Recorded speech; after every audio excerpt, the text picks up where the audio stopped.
Hello, it's great to see you all. Welcome to the very first ever podcast from London TravelWatch. This is our new podcast, Talking Transport.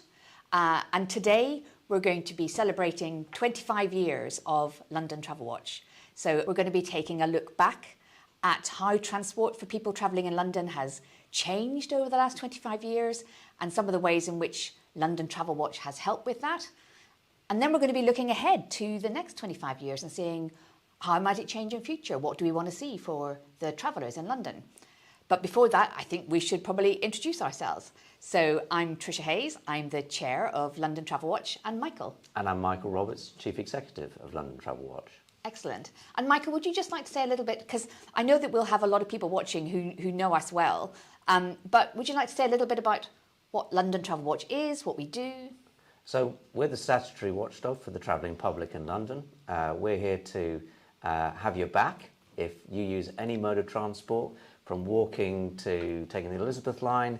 If you feel that the system has let you down, we'll pick up your case if we think there's a chance that we can get a good deal from you from Transport for London, for example, or a rail company. But we're also here to spot the big issues, campaign for change where change is needed, try and keep the good things, because there are plenty of good things in London transport, even though there's plenty of things that don't always work well. So a watchdog and a campaigning body, really. And we've been working together for just over a year now. Yeah. And it's a great organisation to be part of. I mean, I worked most of my professional life in transport. I brought up 3 children in London. I remember really powerfully that feeling you get when the transport system kind of lets you down at the beginning of the day, at the end of the day. It doesn't help you get through your day. It can be it's the difference between a happy, successful day and a kind of miserable failure day. So the work we do in TravelWatch is so important to the quality of life of people who live in London or travel to London. I mean, I've been in this job now just over 2 years. I love it. There's never a dull day. There's always something to focus on.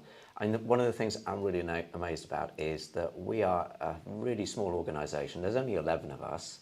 And yet on our day, we can have a really, really big impact. And, personally, not just for me, but also for everyone who works in the organisation, knowing that, we can make a difference is the thing that gets us up in the morning. Absolutely, absolutely. So in our conversation today, we're going to have a chance to look in a bit more detail at some of those ways in which we have made a difference and some of the things that we want to see better in future. Yeah. But let's just talk a bit about how we've prepared for our conversation today. So we asked some of our partners, some of the people who've worked in London TravelWatch, some of our previous leadership of TravelWatch, people who've worked in our team, our previous chief executives, to give us a few reflections on our 25-year journey as an organisation. And those have been fantastic. And if you're watching and you gave us some of your thoughts, thank you. It's been great. But that's given us a lot to think about in terms of what have we done over the last 25 years? What have we achieved and what is there still to do?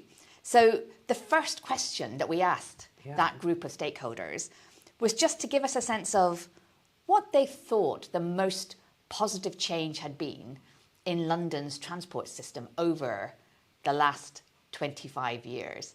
As somebody who's been commuting for more than 30 years, that feels a bit personal. But we got a lot of really good responses, didn't we? What did people say to us was the single best thing to have happened? So I think probably top of the pops, as it were, in the responses that we got from former colleagues before we worked here, was the change that was being brought around by Oyster, the move to contactless more generally, the kind of fare structure, the zonal fare structure in London that sits behind that. That was far and away the thing that most people noticed as making a big difference to London. But also, a lot of people pointed out that the Elizabeth line, and not far behind that, the development of the London Overground network, were projects that were felt to have made a really big difference to the travelling public in London. So some really big things. Yeah. And I guess what's interesting for me is that they kind of remind us of the basic truth, which is that if you use transport, what you pay and how you pay for it, and what you get in return in terms of the quality of service are the things that matter. They're the fundamental things. Oyster and contactless is all about making it easy to pay, and knowing that you can pay confident that you're getting the best value fare for your journey. The Elizabeth line was about transforming the travelling experience. And it's a combination of price, quality. That's what delivers what people want.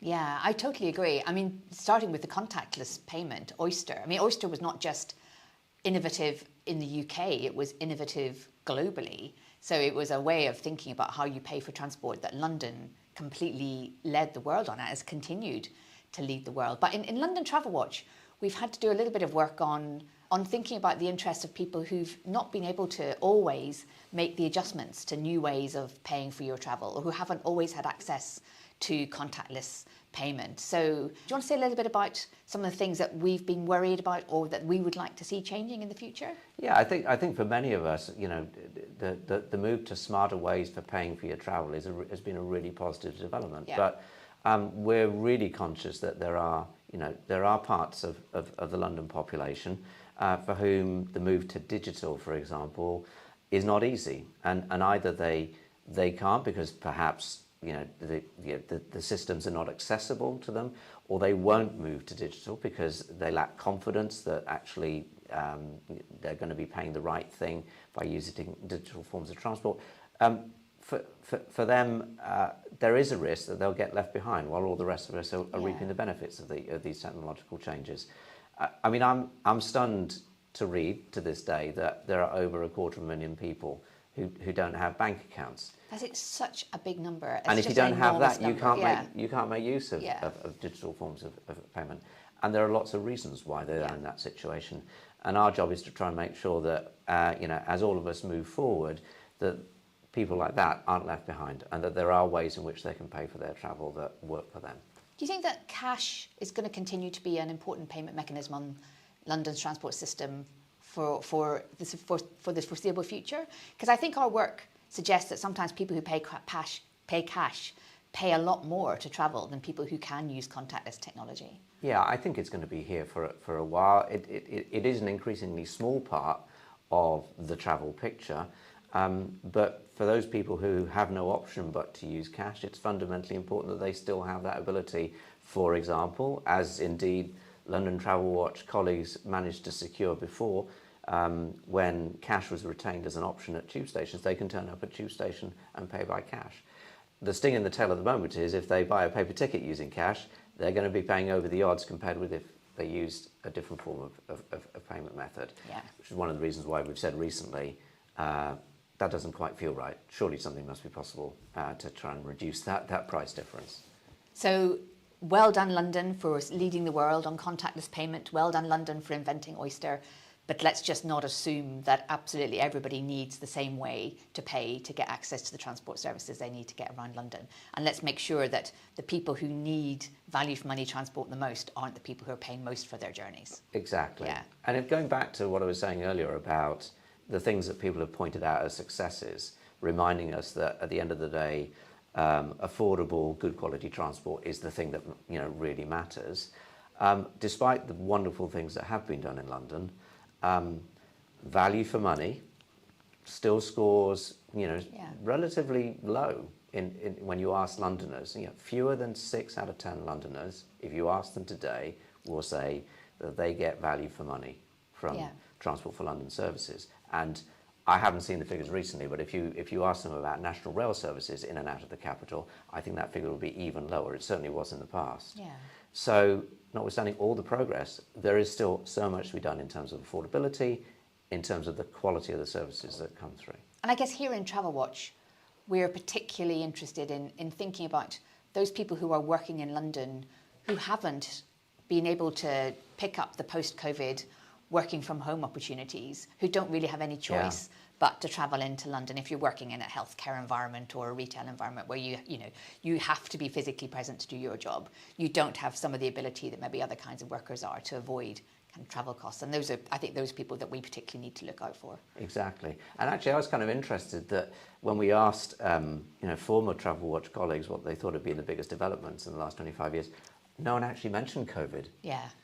Which of course has been kind of like huge for all aspects of life, but there are a few aspects of life for which it's not been bigger than transport, because it has such an immediate impact. And since then, although the transport traffic levels have recovered, people are going back to using public transport, it's not back at the level that it was before. So it was intriguing, I thought, that no one mentioned that. Yeah. Let's go back to, so we've talked a lot about how people are paying for transport and the options available to pay cash. But a minute ago, we talked about the Elizabeth line as being one of the big achievements, one of the big changes in London's transport system over the last 25 years. And certainly that's been a long journey from some of the initial work on Crossrail, maybe 30, 35 years ago. Why do you think Crossrail and then Elizabeth line has been such an important change for London? And what have we, I guess, as London TravelWatch, what have we learned in the process of seeing the Elizabeth line come on stream? Well, I suppose it's been about those classic things that matter. So you've just got increased capacity. There's more seats and standing space available. The fact that it connects the east to the west of London, in one easy go. Just the quality of the travelling experience, the air-conditioned, smooth ride that people can get.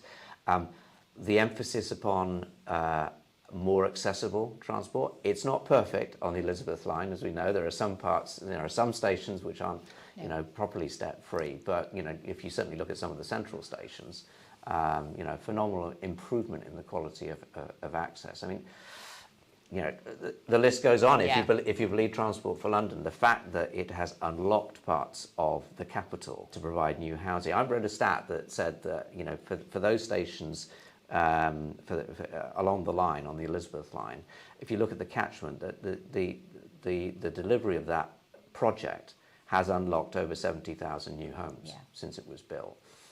It's just a phenomenal example of what you can do when you have got a good project, well executed. Eventually, it did take time for us to get there, and you're prepared to invest money to back it. Yeah, totally agree. And it's it's a long game, this, isn't it? Yeah. Planning and delivering transport infrastructure to unlock housing, to transform quality of life.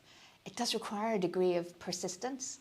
And I think that's why in London TravelWatch, we have supported the idea that organisations which have a responsibility for delivering transport, including TfL, but not just TfL, really do need long-term sustainable funding settlements to allow them to kind of have proper plans looking not just 1-2 years ahead, but 5, 10, 20 years ahead, and think about the strategic infrastructure that London needs, which is going to unlock housing and help people get where they need to go when they need to get there. 100%. Yeah.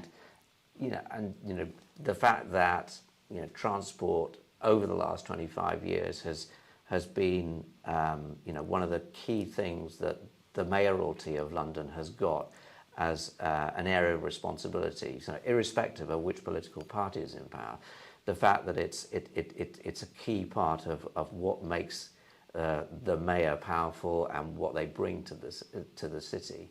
And the ability to think, over a number of years to deliver what's important, I think has been a really important development, and as indeed I think some of our respondents said. So those are some of the things that's really changed in London over the last 25 years. Let's move a little bit closer to home and think about what we at TravelWatch have done. So when we asked our previous team members, our previous chief executives, the people we've worked with the most closely, what they think TravelWatch's biggest achievements have been, we got a really interesting response. Bit of a shout out to Joanna Davidson, who's one of your predecessors. Yes. And I think she put her finger on something very important when she said, it seemed like a small thing, but the campaign to make toilets free to use in each of the mainline stations has been a massive benefit to huge numbers of people. So that's kind of a really brilliant example of an issue which has not been making national headlines, but makes travel just possible for everybody in a way that it's really necessary to do. Exactly. Yeah, I mean, the list, there's a long list of things that people came back to us, but it was a list that combined the kind of the big stuff. So we were there before you or I were in our post, pushing for the move to contactless and the move to Oyster. So we were there in the debates about the big stuff, but then you've got the kind of smaller issues like making sure that access to loos is free. And it's a reminder, it's a bit like politics. All politics is local. All transport at the end of the day is local. And the small stuff matters as well as the big stuff. Oh, totally. And one of the things I think I've seen London TravelWatch do I mean, before I joined, but also kind of since I joined, is I think TravelWatch does a brilliant job of trying to make traveling a kind of a human being experience, of helping to understand, actually, it's the quality of the interactions that you have with the people that you're coming across when you're going about your journey that really make your experience, whether that's the kind of conversation you're having with your bus driver, or whether there's somebody at a ticket office who can answer your question about how can you get where you're going to go, or how can you buy a ticket. So transport is a human business, isn't it? The traveling, and I think TravelWatch, in a number of different ways, and this did come back from the questions we asked. We do press for humanity and kind of support to be built into the delivery of transport services, not just to think just about the technology or the hardware. It's really, really about the people and the experience that they give the travelling public. I think that's spot on, and I think where that plays out in what we do as an organisation was in one of the strong responses from people about what is it that we've done well over the last 25 years. There were several references to the work of our casework function and our team of really well informed, passionate, dedicated colleagues who are there when members of the public have exhausted the usual channels to try and get a problem solved, whether it's with Transport for London or whether it's with one of the train companies, and they come to us. We handle about 1,000 of these appeals a year, and it's about putting a human voice at the end of a phone more often than not to say, look, we're here to help, and 3/4 of the time we end up getting a better result for those members of the public who come to us than if they'd just given up and decided, oh, well, TfL have said no, or the train company has said no, there's no point in carrying on. So, I mean, it's great that actually our team, who sometimes have to listen to some difficult conversations from people who are very frustrated with a poor quality service. It's great that their hard work has been recognised in what we've heard back from respondents. I totally agree, and I think our caseworking team, in so many ways, is kind of the heart of what we do as an organisation. I mean, both because of the way in which it helps people get themselves out of sticky situations, and like you, I've seen lots and lots of great stories about results that have been achieved by our caseworking team. But also, I think for our policy work and our campaigns work, it gives us an irreplaceable source of information about what people are actually experiencing as they're out and about on the network. And there's some things, I mean, a good example recently is the kind of way in which some transport operators have been penalising people for like technical mistakes, which haven't cost them any money. Maybe, having the wrong kind of rail card, or using the wrong kind of reference number when you're still paying for your ticket and you're showing every intention there's no intention whatsoever to try and travel without paying. But those sort of technical cases, I think that was coming through our caseworking system, and I think it's been an area where good progress has been made in the last few months. I mean, exactly right. And so for those dissatisfied people who came to us and thought all hope was gone, actually we were able to working with our sister watchdog Transport Focus on the national level to kind of play back some of those experiences, talk about the kind of injustice when someone has just made an honest mistake and yet is slapped with a penalty fare.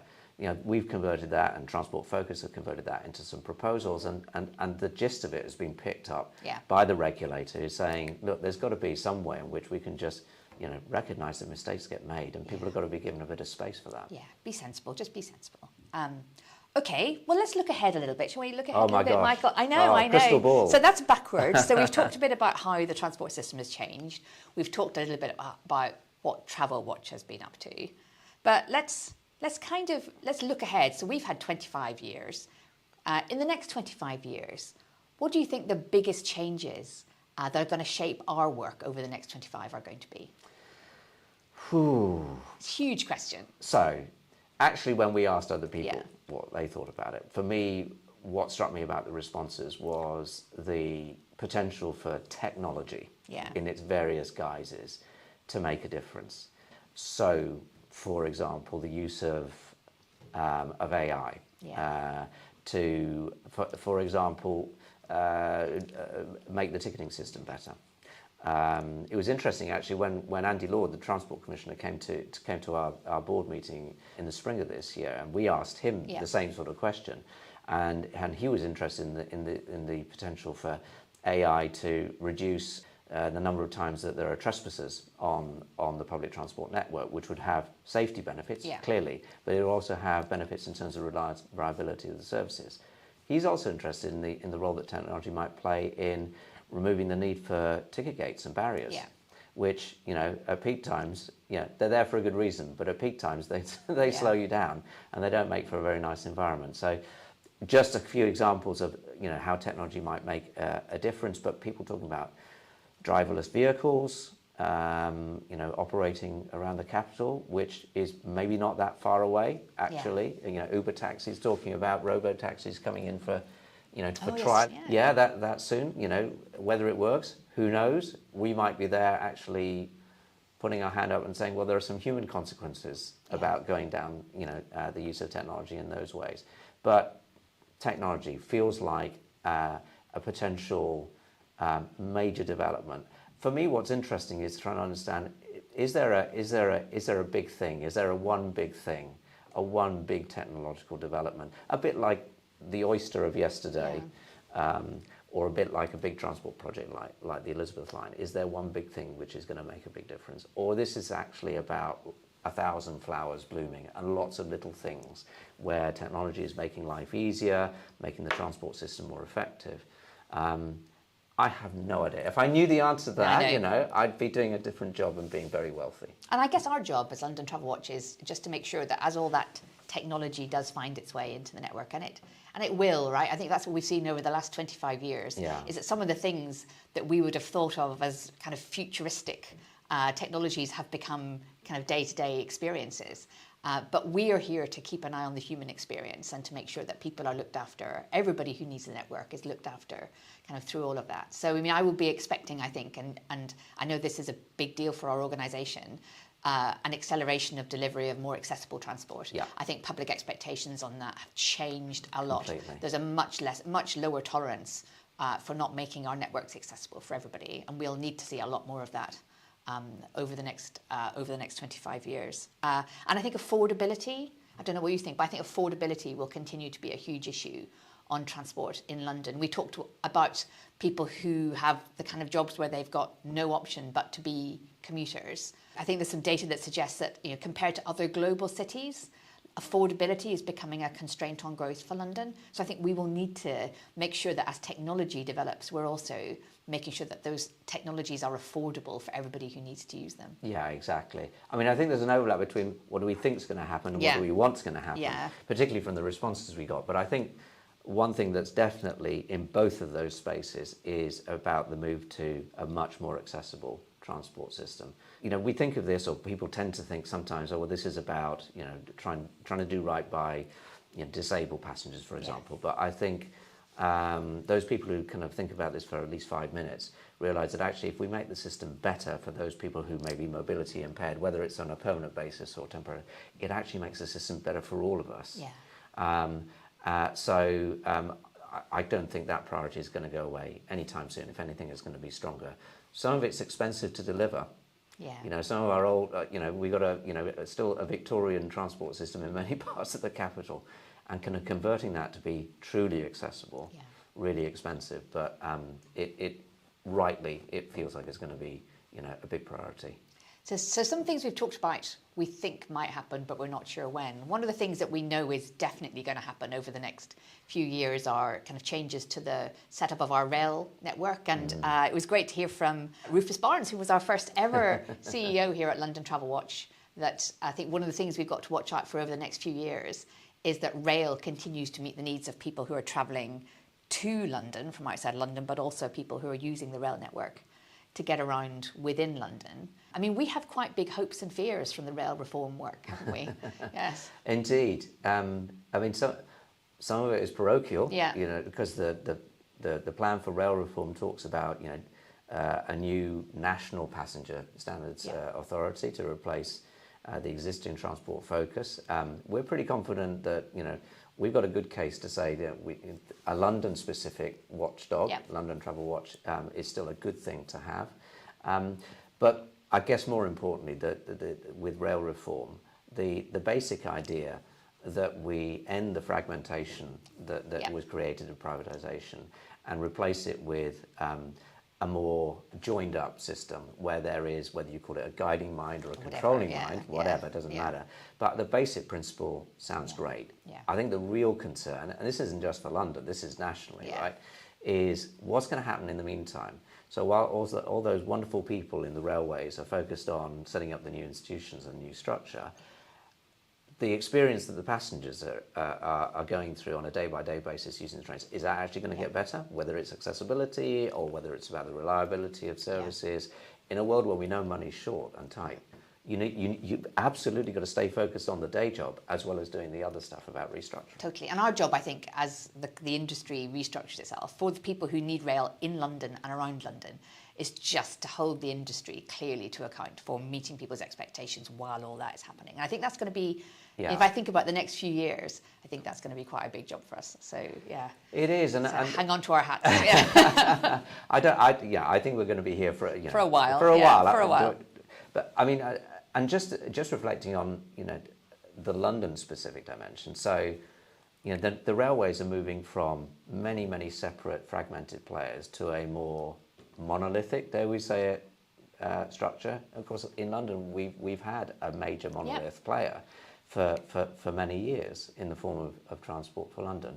So we have lived with, and I think in many cases benefited from, they're an institution that provides that guiding mind, a strategy, and all the things trying to deliver the same set of objectives and priorities.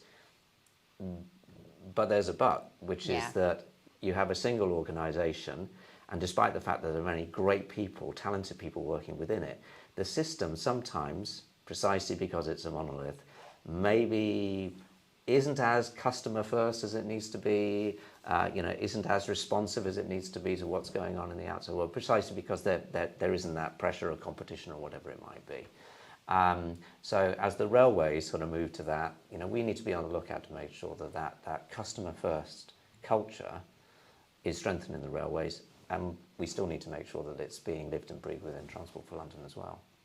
So let's kind of finish off our conversation by getting to the radical end of the feedback we got. So we asked we asked our former CEOs, we asked our former board members, our former chairs, kind of what would be a kind of a dramatic change that might happen in the future. And we also asked our newsletter subscribers as well. And an idea that came up from several people, and actually from the newsletter as well, is what about making some aspects of London's transport system, maybe the bus network, maybe others, completely free? I mean, like not to have to pay for it at all. And it's a kind of a radical idea. It's not completely unprecedented. I think there are some other cities in Europe that have introduced free travel, at least for residents. I think Geneva and Tallinn have elements of free transport system. Do you think that's on the cards, Michael? And do you think it would be a good idea, or it might have unintended consequences? Yeah, it's a fascinating idea. Yeah. And at one level I get it, because education free at the point of use, health free at the point of use. So why not mobility? It's kind of like a right. And everyone would love things to be free. Completely understand that. Just personally speaking, I suppose I'm not yet convinced. And I suppose there are practical reasons. First of all, at the moment, if you're just thinking about TfL, they get about £5 billion a year from fares income. So how are you going to fill that gap? Yeah. What happens when everyone who can now travel for free decides to get onto the buses or onto the tube networks? The network could get overrun. So I'm not sure how that works. And I guess a small part of me also wonders, why would you want to be giving a benefit to those parts of society who can actually afford to pay the fares anyway? So a lot of kind of interesting question marks I think it throws up. For me, to be honest, I think the way to go forward is more to make sure that where we need to provide help to people to travel and to make it affordable, that we target it and we make it much more personalised.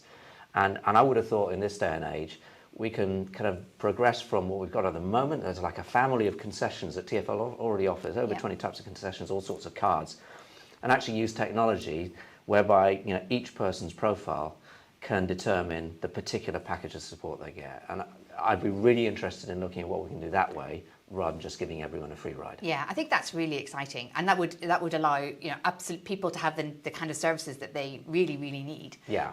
I guess it would also manage the risk. I think you've seen in some places that if you make travel free, then people will walk or cycle less, and walking and cycling is a kind of great healthy way to get around. Exactly. But it's a big bold thought, and we're really up for big bold thoughts, aren't Completely. we? Fantastic. Completely. All right, look, that's been fantastic. I've really enjoyed this conversation about 25 years of London TravelWatch. Thank you very much, and thank you very much as well if you've been watching, especially but not only if you're one of our alumni or our previous chairs or members of staff who's responded to our questionnaire. It's been really great to hear from you and to reflect on 25 really important years for travel in London. If you'd like to find out more about London TravelWatch, do visit our website, do sign up to our newsletter, and do keep an eye out for more podcasts from us. But for now, thank you very much for watching and listening, and goodbye. Thank you.